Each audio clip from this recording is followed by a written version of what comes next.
Thanks very much, Jason. I think the previous speakers have really set this up. I'm going to move quickly through these. I've got quite a few slides here. Always what I try to do is try to first help you understand how the Lake Erie system operates and what we know about it from our past experience on the lake, and then help you understand the changes that are occurring right now and why they're happening. And then the last thing I want to do is tell you some of the things that we're trying to do to address these. And as was pointed, I'm the director of 4 programs at the university, all related to Lake Erie. I've been the director since '87 and been working on the lake for a long time. The biggest problems, all of these are exacerbated by climate change. Sedimentation, more rainfall, you get more sediment coming in. More sediment goes into Lake Erie than any of the other Great Lakes. Harmful algal blooms, essentially the result of excessive nutrient loading, primarily phosphorus, but also nitrogen. We'll talk about that. The way the lake responds and the way every body of water will respond to excessive nutrient loading is dependent on the location of the lake, the shape of the lake, the morphometry. So the western and the central and the eastern basins of Lake Erie very experience or exhibit the problems associated with nutrient loading differently. And what we see in the eastern basin is more typical of what we're going to see on the other Great Lakes. Aquatic invasive species, dead zone, we'll talk about that. And then again, climate change makes those worse. Those are the top 6 issues affecting Lake Erie right now. I'm going to have a number of slides that I show you that were taken up at the lab or in front of the lab up at Put-in-Bay. And this is Gibraltar Island in the front, Stone Laboratory, sort of our main laboratory. That's where our 25 courses during the summer are offered. And then our research building over here in the Aquatic Visitor Center, the old fish hatchery, and a lot of people go through that. About 22,000 visitors per year. We try to work through that. The research building, again. Okay, now for the Great Lakes, how does Lake Erie differ from the other 4? And it's significantly different. First, we're the southernmost, and what you've heard so far, you should be a little bit concerned about what temperatures might be like in Lake Erie in the future. We're also the shallowest. The other lakes all over 750 feet deep, and the deepest spot in Lake Erie is 210 feet. If we're the southernmost and the shallowest, then we have to be the warmest. If we look at the lake itself now in cross-section, the smallest of the Great Lakes by volume in our western basin here, only 24 feet deep on average. The deepest point in the lake is right about where the B and Eastern Basin is located. That's 210 feet. And then again, compare that to Lake Superior, 1,333 feet deep. Oh, back up for one thing.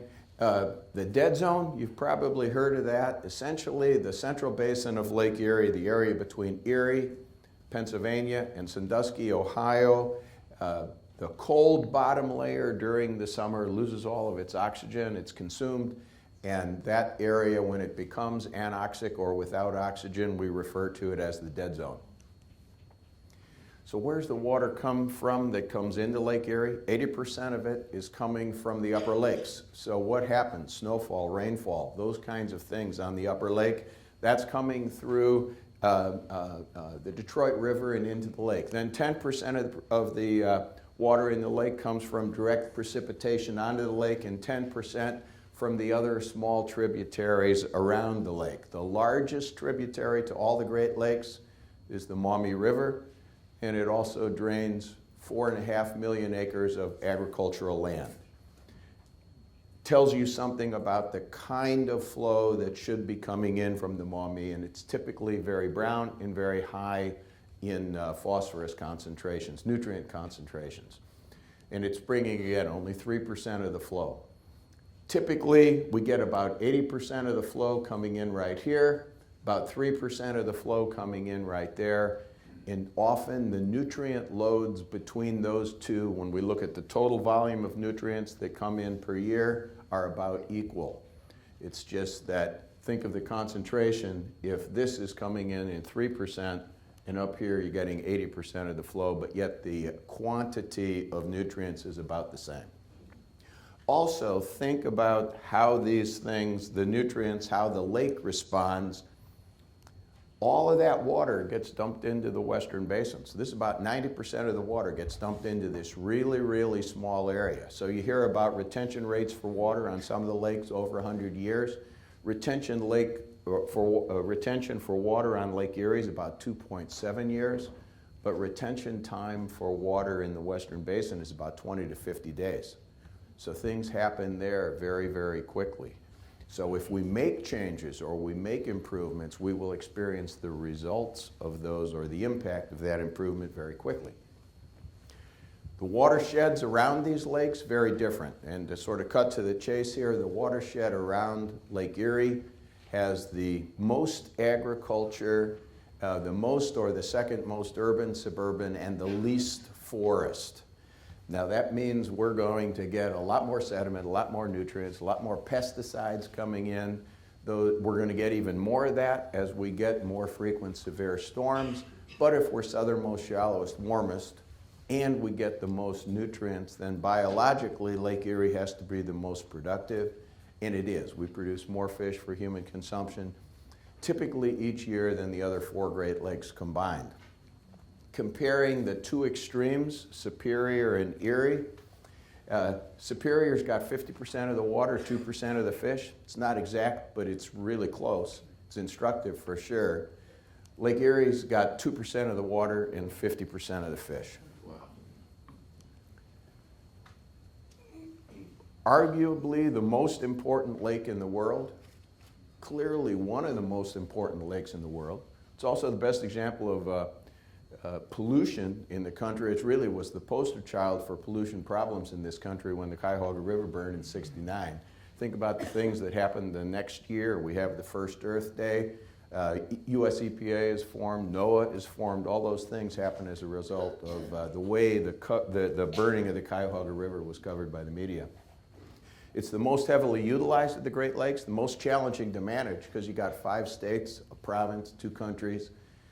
But the part that's often missed is that we went from being that poster child for pollution problems, and I'll show you what it looked like in those days, to the walleye capital of the world. So how did we do that? And you know, it wasn't always the walleye capital of the world. This was the burning of the Cuyahoga in '69, and you don't see that kind of sign on rivers a lot. I've worked closely with Dr. Lee, and you're going to see a number of slides in here. Since I started working with her, I will tell you now that I wash my hands a lot more frequently. But this is my hand in front of Stone Laboratory in 1971. So that's what the lake looked like in 1971. And I want you also to notice the color green that is, because I'll show you some other slides in a second. How did we make that improvement? We reduced the loading of phosphorus by about 2/3, from 29,000 metric tons down to 11,000 metric tons. Primary sources of the phosphorus, lawn fertilizers, that one's really going down. And as of January 1st, 2013, Scotts has totally removed phosphorus from all their lawn care products except for their starter fertilizer. So that one was really never a problem, and it's going way down. But it's one that you hear, or if you see the finger pointed at, considerably. Sewage treatment and combined sewer overflows. This is a big source, but we're also seeing improvements there. Now, arguably, we're not moving fast enough, but the combined sewer overflows have all gotten significantly better since the mid-1990s, and we'll take another look at that in a second, why that time is important. Non-point source runoff from urban areas. A lot of work is being done in that area right now, trying to understand better how large that quantity is. And in some bodies of water, that can be pretty significant. That's not significant or not very significant on Lake Erie. And then you have non-point source runoff, or what's coming off of the agricultural fields. That's incredibly important, and that one seems to be going up. Remember, in the 1970s, when we solved this problem the first time, we did it by reducing nutrient loading 2/3 and that was done primarily by improving sewage treatment because we had incredibly poor sewage treatment in those days. Today, about 2/3 of the load is coming from agriculture. So the change has gone. We had major sources being the point sources in the 70s. Today, it's primarily the non-point sources from agriculture. We'll talk a little bit about how climate change is impacting that, and it should be pretty obvious as we move through this. We target phosphorus because it's typically the limiting nutrient in fresh water. In salt water, it's nitrogen. So keep that in mind based on what Dr. Lee was explaining before about the oceans and the problems they're having versus what we're seeing in freshwater systems. However, we also know that reducing both phosphorus and nitrogen has the greatest impact. And I can talk to people afterwards about why that is. But one of the things is it seems that the nitrogen concentration, in addition to determine which one of the harmful algal blooms you get, it also tends to make the blooms more toxic because many of these toxins are 14% nitrogen by weight. Big impact. The improvement had a huge impact on the economy. We now see that over 25% of the tourism in Ohio occurs in the 8 coastal counties at Lake Erie, 119,000 jobs associated with that, and big increases in business associated with Lake Erie. There were just a couple examples up there. In cold water, you get primarily diatoms. These things we think are pretty good for the food web. In the cool water, spring and fall, you're going to see the green algae. But when things get really warm, and so now start thinking about climate change and increasing temperatures, you are much more likely to see the blue-green algae. Dr. Lee was talking a little bit about the toxins. Should we be concerned about these algal toxins? This is just a chart that sort of shows the most toxic things up at the surface, the least toxic, or up at the top, the least toxic down at the bottom. Been on the lake too long. The surface up at the top and the bottom down here. The red ones that you see up there are what are produced by the algae. Give you an example right here, cyanide. Okay, so that should help you understand the relative toxicity here. Dr. Lee was commenting, the World Health Organization recommends 1 part per billion for drinking water. It's a challenge using some type of a carbon process for the sewage treatment plants to remove these toxins. They've been pretty successful at doing that up till now, really up till 2013. We'll talk about what happened last year. But the concentrations that we're seeing, Grand Lake St. Mary's, when they closed Grand Lake St. Mary's in 2010, it was over 2,000. And in 2011, Lake Erie, Maumee Bay was over 1,200. So we're at very high levels. It's expensive. Toledo spends literally millions of dollars a year trying to remove these toxins, and it's possible to have toxin levels beyond what the plants are capable of removing. So think about it. These blue-green algae don't care where the phosphorus comes from. If it's warm and you give them a lot of phosphorus, you're going to get a harmful algal bloom. And it can come from poor sewage treatment, it can come from agricultural runoff, it can come from septic tanks, whatever. They don't care. It's likely that the nitrogen makes it more toxic, and it's likely that the nitrogen determines which one of the 7 to 10 that sort of can bloom. These are not invasive species, these are naturally occurring species, which one you get. So back in the 70s, soluble reactive phosphorus, dissolved phosphorus, bioavailable, the kind that the algae can use. Concentrations in the lake were really high. So my hand in 1971 in front of Stone Lab, lots of algae. Went down to the mid-1990s, lake becomes the walleye capital of the world. Things are going really good. Unfortunately, since the mid-1990s, things are going back up. And this is the big concern because this trend is continuing, and we'll see the impact of that in a second. 2002, we really saw the most significant bloom up till that point. They were starting to come back. This is what it looked like. This is from a satellite. The red images you see are measuring the pigments or the colors here, we're really measuring the pigments from satellites, and this particular pigment is one associated with blue-green algae. So the more red you see, the more blue-green algae you see. Things, Lonnie had been referring earlier to 2011, how wet that was, wettest year. 2012 turned out to be the driest year of the last 40 years.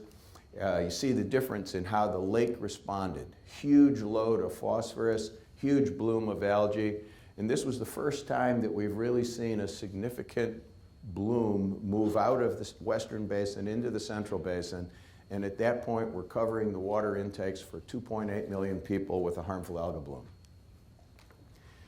Not just a U.S. problem. Right now I'm spending a lot of time leading a group of scientists and managers from the Great Lakes region, because it's also a big problem in Canada.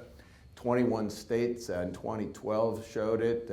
Global problem. Dr. Lee has done a good job, I think, going through that. I chaired the Phosphorus Task Force for Ohio, and I'll show you in a minute what our recommendations are to reduce loads and eliminate the problem.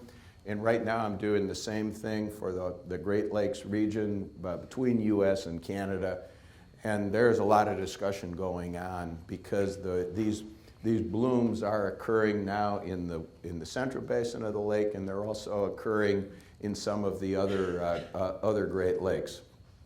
But obviously weather can determine how we experience a bloom. Okay, this is my hand in front of the lab in 2010. Different color, different species, same problem. This is the bloom from 2011. This was the biggest on record. Notice it's also on the Canadian shoreline here. And one of the big sources in Canada is the Thames River that flows in right here into Lake St. Clair, and we can actually track that down along the north shore, and that again is draining primarily agricultural land. This is 2013, same color as 2010, the same Microcystis.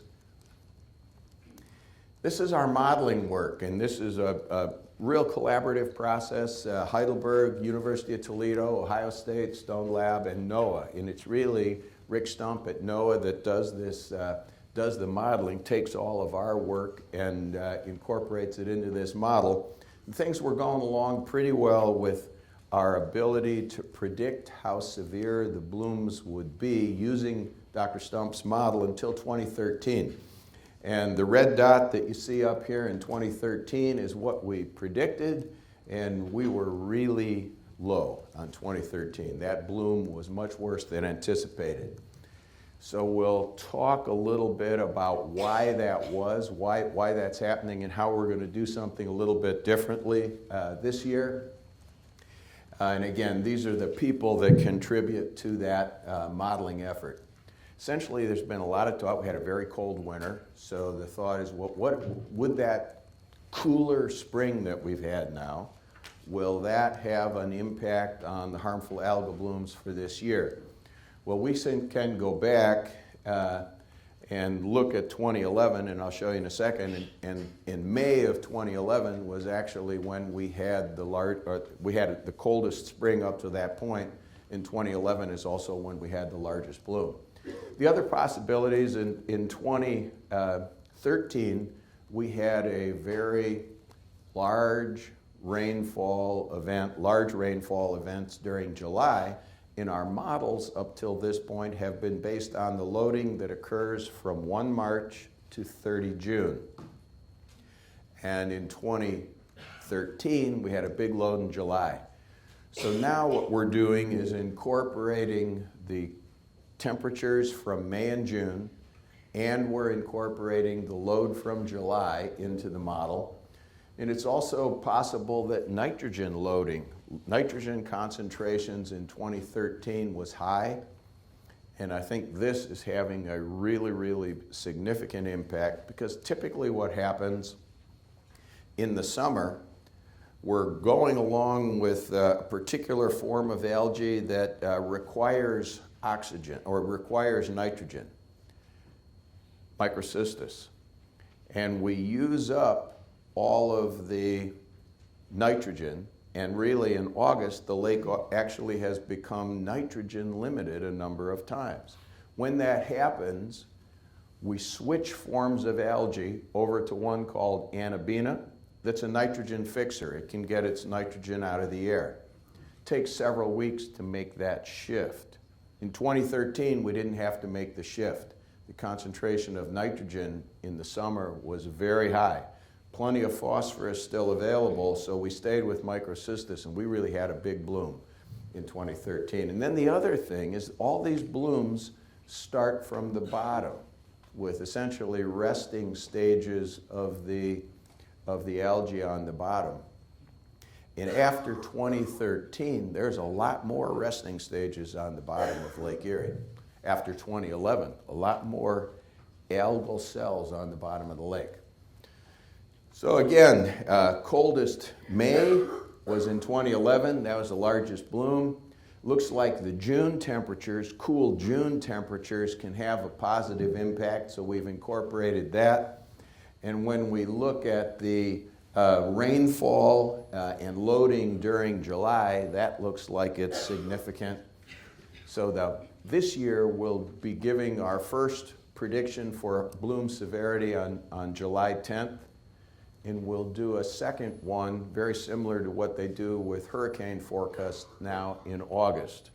And we'll incorporate the July load in. So this is what happened in 2011. This is what we predicted. We predicted something like 2003. That was about the size of the bloom we predicted. We told people at that point, it's going to be about this size, but don't expect it to be right there. Where it is within the basin is going to be dependent on wind direction, wave action, etc. This is what we actually got. It was bigger, and I'll go up one more here. This is the bloom later on in the year, so it was significantly bigger, but also notice where it is. 2013 was a relatively cool summer. We had a lot of northerly winds. That tended to blow this algae down to the south shore. It also meant we had wave action on the south shore, which mixed this typically floating algae, you saw from my hand being stuck into it, down further in the water, and we took it down to our water intakes on the south shore. So the only blooms, how it's getting worse, the only blooms that have extended into October so far were in 2011 and 2013. In 2013, Carroll, down by Davis Bessie on the Western Basin, South Shore, actually had concentrations so high that they couldn't remove it in their treatment process. They went above the 1 part per billion level, and they shut down and brought in bottled water. At the same time, Toledo serves 500,000 people, in Sandusky. Those two were within 0.5 part per billion of having to do the same thing. So in December, they made the statement that we can no longer guarantee that we're going to be able to supply safe drinking water. Some good things going on. There's clearly greater recognition by the agriculture community that this is a very significant problem. There's a lot of things happening, but obviously we're not doing enough, and you'll see that in a minute. And we really need to be thinking, we always call these things nutrients, but we need to be thinking on our lawns and on agricultural fields. It's nutrients when we put it on, but it's pollution when it leaves. And we really got to be preventing the stuff from leaving. To solve the problem, we need to reduce it by 40%. If we want to try to eliminate the dead zone in the Central Basin, which I'll tell you right now I don't think is possible, even if we took the phosphorus load down, I don't think we can eliminate that problem. But we can make that a whole lot better. But that would require about a 75% reduction to get things even underway. And again, because of the retention time of the Western Basin, 20 to 50 days, if we reduce loading to the Western Basin, this problem goes away. And keep that in mind. On a lot of lakes that have short retention times, and this is maybe our advantage. If we did this to Lake Superior, it'd be around for over 100 years, no matter what we did. But on Lake Erie, because of our shallowness, we can respond more quickly. So where do we stand right now? Remember, the models are based on the loads from 1 March to 30 June, and now we're expanding into July. And we're seeing that on the concentration. Now what you see here, the green line at the top is the load for, or this is the discharge at Toledo, and we use that as our modeling point, what comes in at the Maumee River. 2011, this is the record. 2012 is way down here. So we had a drought year, 2012, record wet year in 2011. Back-to-back bookend years. The black line that you see, and there's going to be a couple other slides in a second, on each one of these, the black line is the average over that period of 2002 to 2013. The red line that you see is where we were on May 1st so far this year. And that doesn't include what happened, last night and what is happening today. On total phosphorus going in, we are well above average, not up to the level of 2011. On soluble, reactive, or dissolved phosphorus, and this is the kind that the algae can use, we're setting records.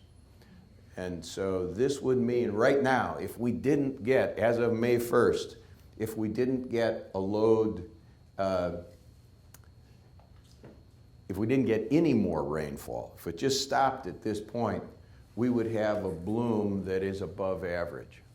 But we're going to continue, I think everybody assumes we're going to continue to get it. Warm water increases oxygen depletion rates, more severe storms resuspend more sediment. It's also really important. We've had a number of changes in agricultural practices, and those are the things that we'll be focused on to eliminate this problem. But even without any changes in agricultural practices, more frequent severe storms are going to be making this situation a whole lot worse. Lake level's uncertain.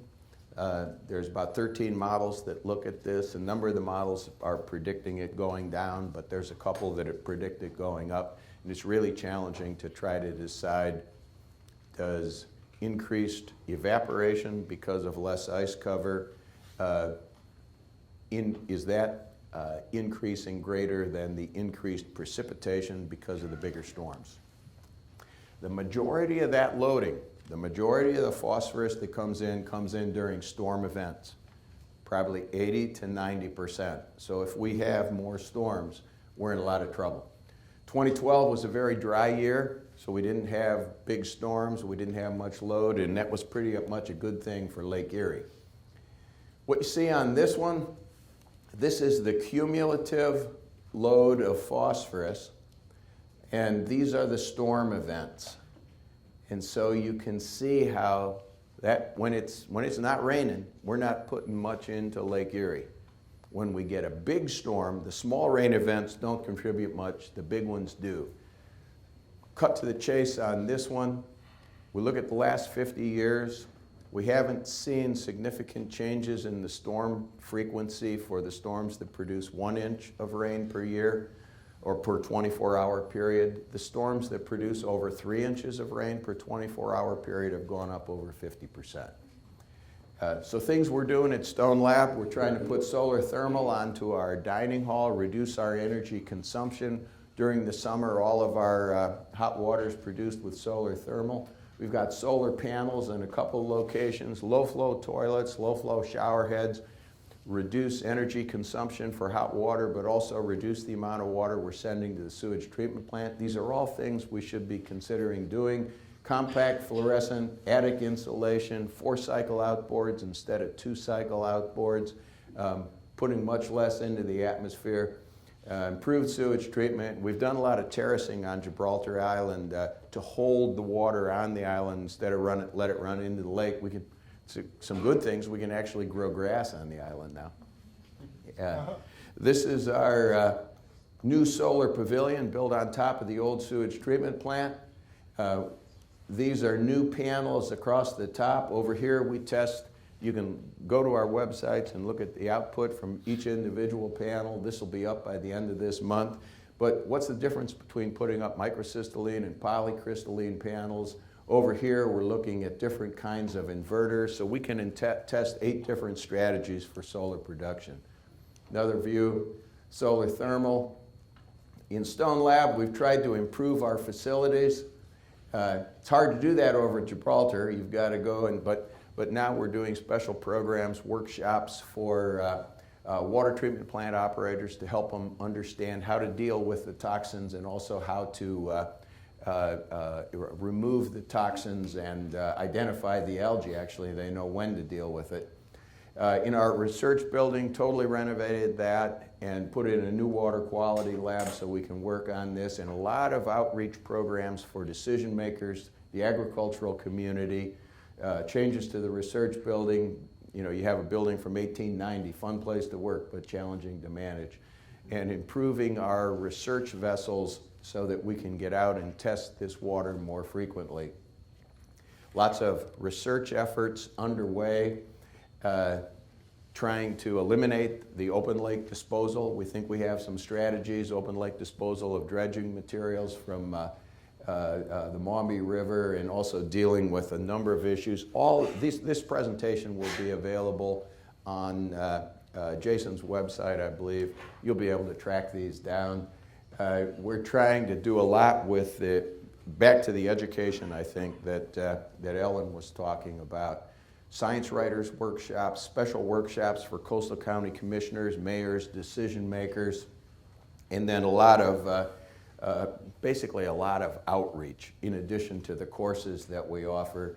And these are the kinds of things, special things for farmers, the Farm Bureau to help them understand, but also, again, the science writers and the coastal county commissioners. And we do about 250 of those per year.